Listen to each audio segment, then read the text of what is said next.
Hello everyone, welcome back to the channel. I truly appreciate your presence today. In this video, we are going to explore something incredibly profound and perhaps surprising for many practitioners. Can merely listening to the name of the Buddha bring immense merit? Could it really be that simple? Master Yin Guang, one of the most revered Pure Land patriarchs, shared a true and moving story that not only affirms this possibility, but also reveals the deeper truth behind it.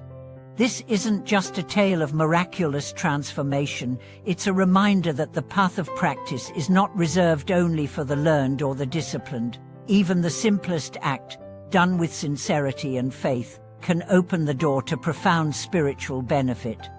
If you've ever doubted your ability to practice deeply, if you've ever felt unworthy or incapable of reaching the Pure Land, this story may very well change your perspective.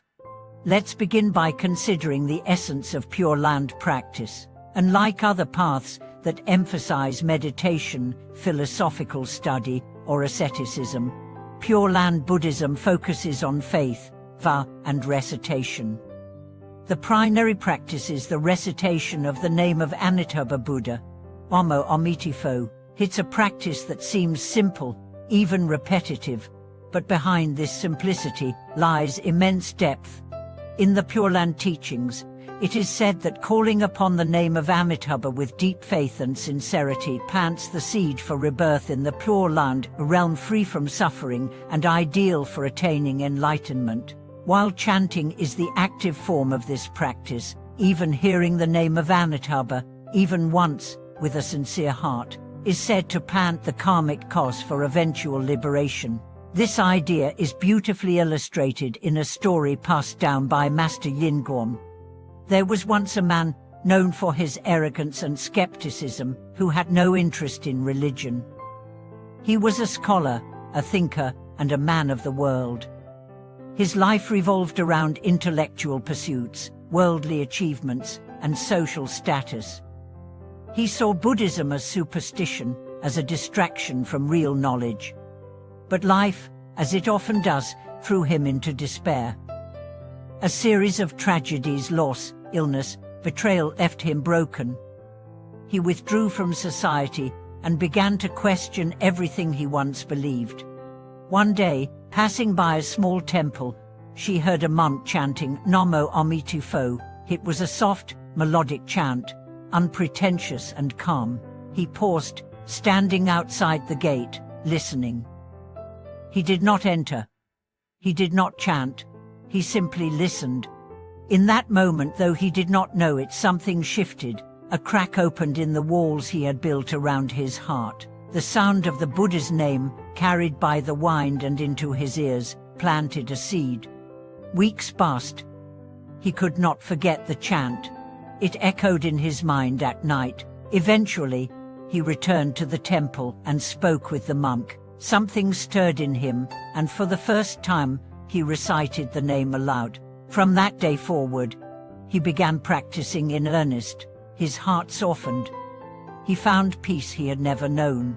Years later, he passed away with a smile on his face, his mind clear and focused on Amitabha Buddha. Master Yin Guang shared this story not to entertain, but to teach. The lesson is clear. Even listening to the Buddha's name can be a doorway to liberation if received with sincerity. But how does this work? What makes a name just a few syllables so powerful? To answer this, we must understand the nature of sound and intention in Buddhism. The name Amitabha is not just a label. It is a Dharma gate, a manifestation of infinite light and life. When we hear this name, we are not merely hearing a word, we are coming into contact with a field of merit, the vows of Amitabha, and the power of infinite compassion. Amitabha's 48 great vows, made eons ago as a bodhisattva named Dharmakara, include the promise that anyone who sincerely calls upon his name even once will not fall into lower realms and will be guided to the Pure Land. This is not superstition. This is a vow made from boundless compassion, and the name of Amitabha is infused with the power of that vow. This is why Master Yingguan emphasized that listening even passively, even by chance, can plant the seed. Of course, deeper practice through regular recitation and mindfulness is ideal, but even a single sincere moment can begin the journey. Let's return to ourselves for a moment. In our own lives, how often do we underestimate the power of small acts? How often do we overlook the impact of hearing, speaking, or remembering the name of the Buddha? We wait for grand signs, miraculous visions, or deep meditative states, and we miss the subtle, quiet grace that is always available if only we are open to it. The story also reminds us that transformation begins not in perfection, but in sincerity. The man who listened at the gate was broken, skeptical, even arrogant, but he was sincere in his suffering, and that sincerity made space for the Buddha's name to enter. We all have moments of doubt, pride, confusion, or despair, but those very moments can be the doorway. All it takes is one moment of openness, one breath of sincerity, one hearing of Namo Amitufo, and the journey begins.